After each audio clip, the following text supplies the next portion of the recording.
Let's see here. All right, moving on to topic for the night. Who needs to worry? Teams above 500 that lost in week 9. So this is only the 4 teams that lost this past weekend that are above 500. So this is not counting any other teams above 500 other than those 4 teams.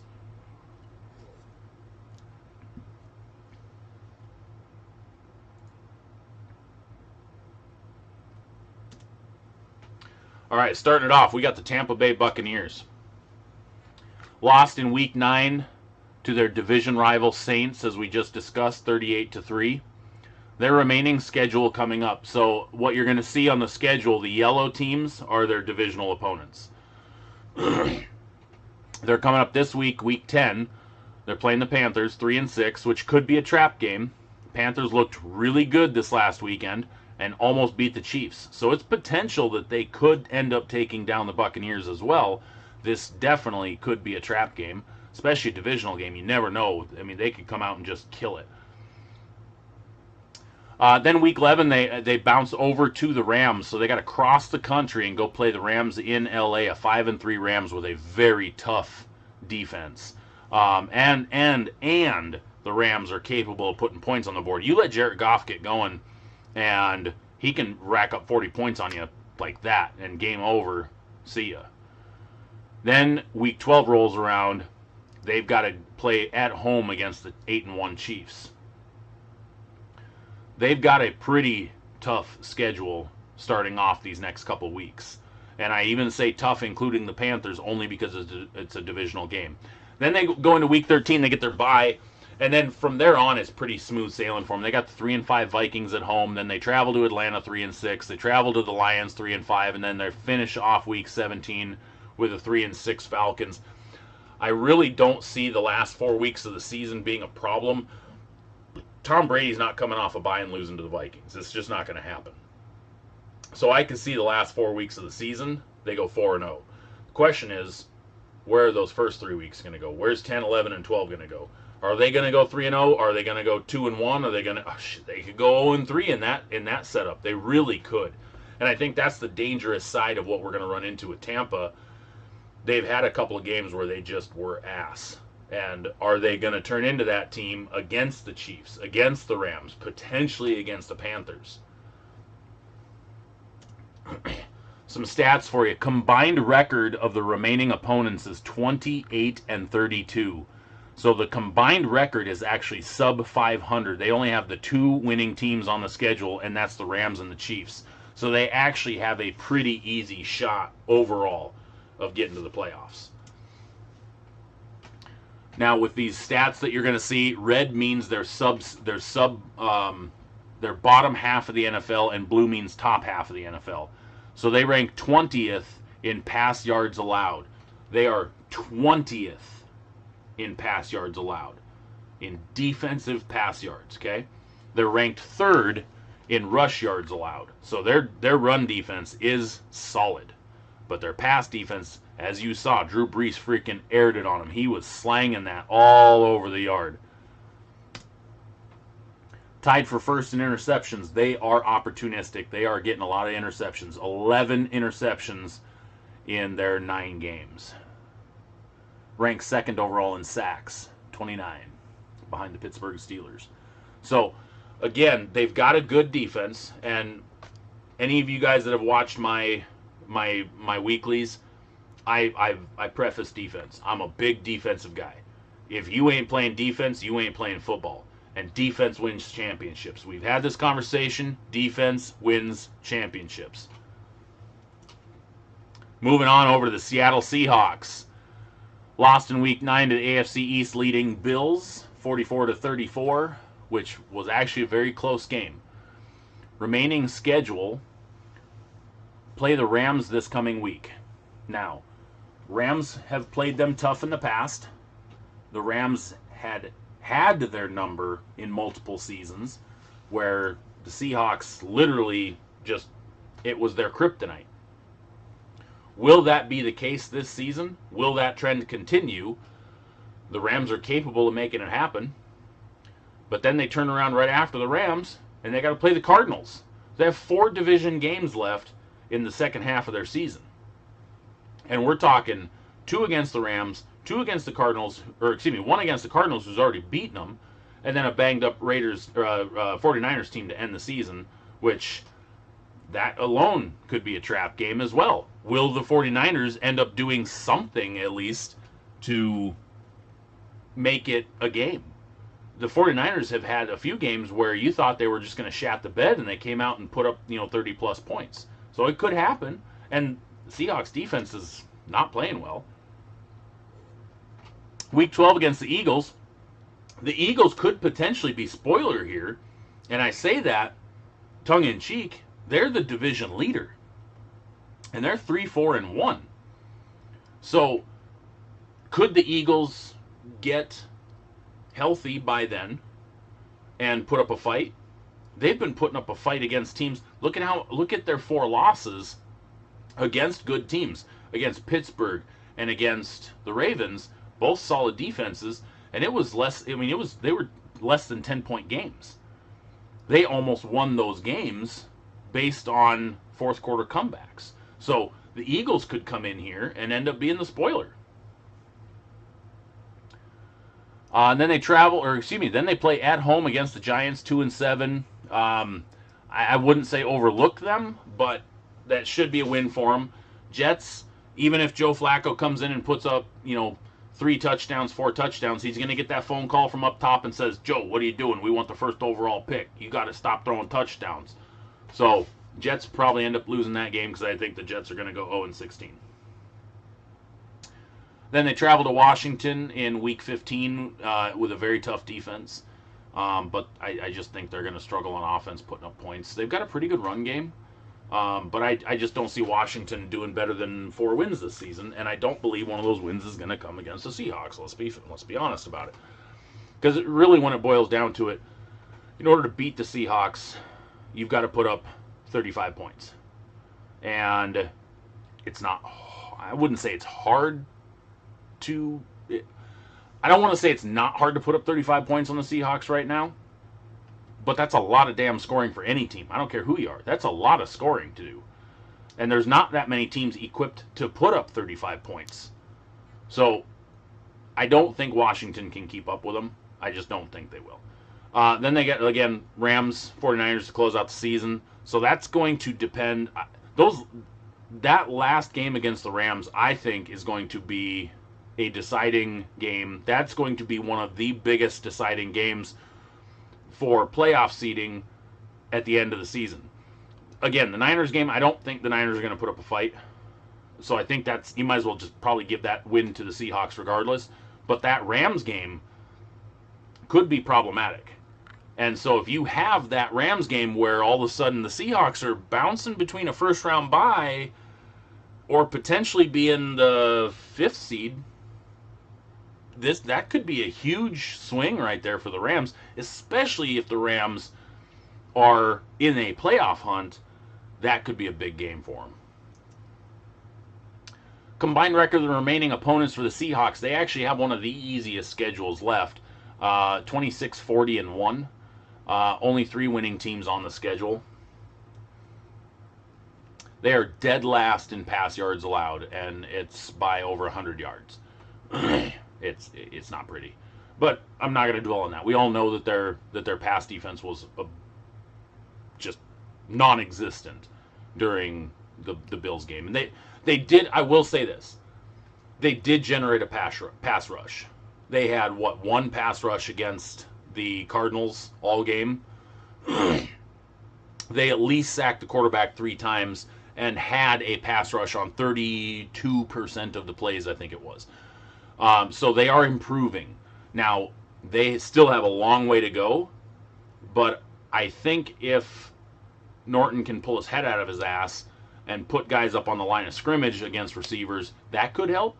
But there's a lot of things that they need to fix on the pass side of things. They're ranked 4th in rush yards allowed.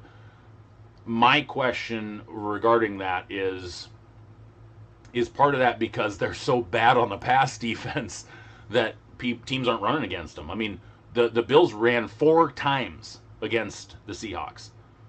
4 times the whole game. That is horrible. They ran 4 times and put up 44 points. I'm going to say this again. They ran the ball 4 times. So, 4th in rush yards allowed, partly due to how bad the pass defense is. I think the Seahawks, again, can improve. Carlos Dunlap, the acquisition of him over there. Jamal Adams getting back into the swing of things. They get Griffin back. Could really help. They are tied for 5th in interceptions with 9 and tied for 15th in the league, just in that middle range right there, 19 sacks. Team number 3 that could be in trouble, the Indianapolis Colts, just lost in Week 9 to the AFC North Baltimore Ravens by a score 24-10. The Indianapolis Colts, if you look at this schedule, that's brutal. Look at the next 3 weeks. Week 10, Week 11, and Week 12. 6-2, 6-2, 6-2. Now, granted, yes, 2 of them Titans. Titans, Packers, Titans. This could be the downfall of the Indianapolis Colts. If the Indianapolis Colts can finish the last 8 weeks of the season with a split, I would say they are a playoff contender. They have the Titans, then Packers, then Titans. They get the Texans. I wouldn't say a week off, but it's the Texans. Then they've got to play the Raiders, who are right now a playoff team.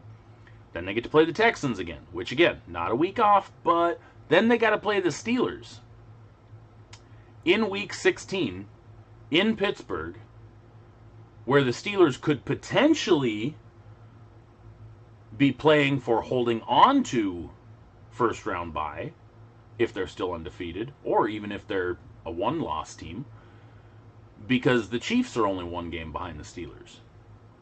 So the Steelers game could be an absolute freaking beating, because they're going to be playing tough.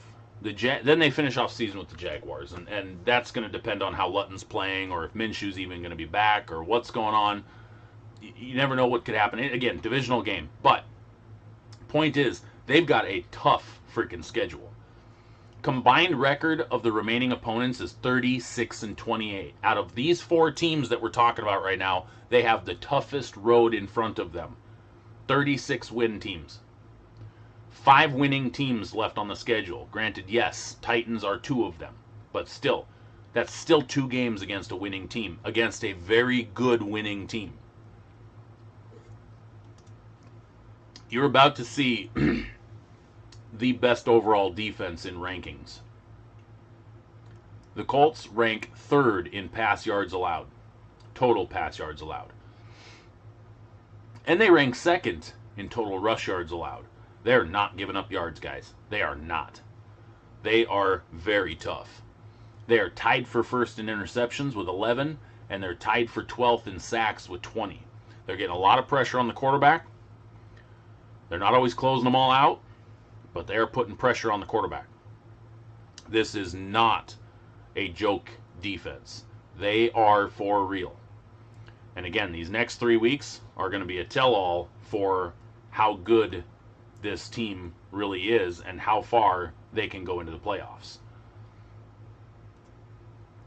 Final team on the board, Arizona Cardinals. Arizona Cardinals just lost this past weekend to the AFC East Miami Dolphins, 34-31, in a game where I actually thought the Dolphins were going to pull this off. Or excuse me, the Cardinals were going to pull this off.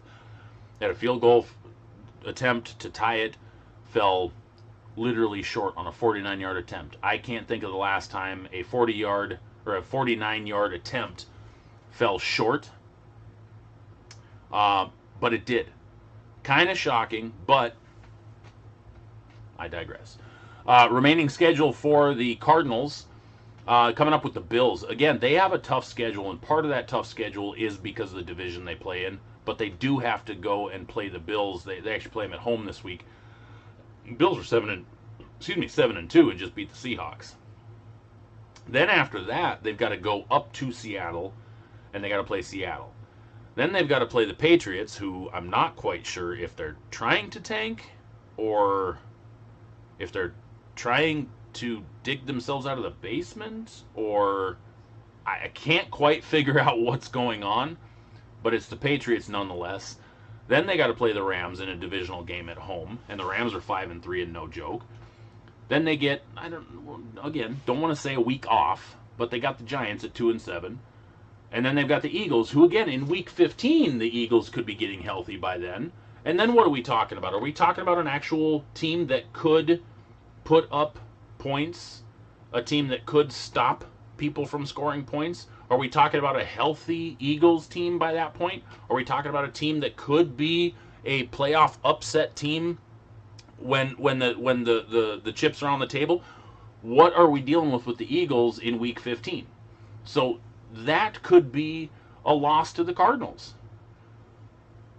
Then they're going to come in and play the 49ers at home. And again, 49ers are so beat up right now, I don't want to even think of them being a spoiler right now. And then they got to close the season off against the Rams. And again, Rams could be playing for their playoff lives. Cardinals could be playing for their playoff lives. What are we going to see in the final week of the season, the final 2 weeks of the season, where a lot of teams are playing their divisional rivals for playoff seeding? There's a lot of jockeying that's going to be going around that time. And so, especially in the NFC, AFC, I think we're going to be pretty, by that point, I think we're going to see a lot of clarity. But, man, that NFC is going to be a jumbled mess the last 2-3 weeks of the season. I think we're going to see a lot of shifting in the seeding by that point. Combined record of the remaining opponents, 35-31-1. So they definitely don't have a cakewalk left. They do have a winning record of combines left, with 4 winning teams on the schedule. Obviously, Bills and Seahawks, but then they got to play the Rams twice. So, and not only that, but then they also have to play the division-leading Eagles on top of that. So, again, could be the downfall of the Cardinals. Could be the time for them to step up and prove that they belong. Ranking 14th in pass yards allowed, so they're at least in the top half, but then ranking 18th in rush yards allowed, bottom half of the NFL. Definitely not putting up the stats that they want to on the defensive side of the ball. They're just, defense-wise, they're just middle of the pack. Tied for 17th in interceptions, not blowing the doors off anybody with 6. They are at least getting a lot of pressure, tied for 8th in sacks at 22. So, again, they're at least putting up some good pressure. It'd be nice if they wouldn't have lost, not Calais Campbell, but now I can't think of his name off the top of my head now, but right in the middle of their defensive line. That hurt them a lot, and I think that's going to continue to hurt them. Yes, thank you, Chandler Jones. That's going to hurt them going forward, because they put a lot of pressure on quarterbacks early in the season, and it hasn't been as much the last couple of weeks. Jones went down in week 5 or whatever it was, so it's going to be a struggle for him, I believe, in order to keep that up. So that's your potential teams in trouble through week 9.